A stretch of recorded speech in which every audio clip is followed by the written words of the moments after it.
നിങ്ങൾ ഈ കാണുന്നത് 13ാമത്തെ ആഴ്ചയിലെ വോട്ട് ഷെയറാണ്.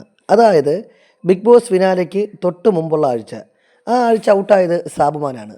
സാധാരണ ആ സമയത്ത് അപ്പോൾ നിലവിൽ 7 പേര് ആ വീട്ടിലുണ്ട്.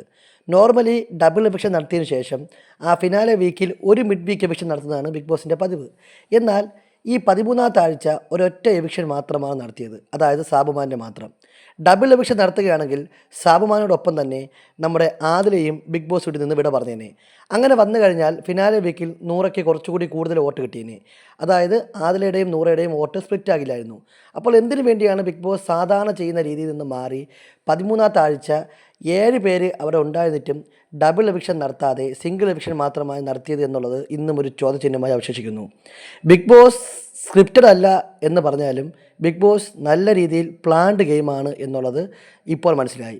ആ പ്ലാൻ നടത്തുന്നതെല്ലാം അവിടെയുള്ള അണിയറ പ്രവർത്തകർ തന്നെയാണ്. അവർ ചിന്തിക്കുന്ന രീതിയിലാണ് ഈ ഫിനാലയിൽ ആരൊക്കെ വേണമെന്നൊക്കെ തീരുമാനിക്കപ്പെടുന്നത്.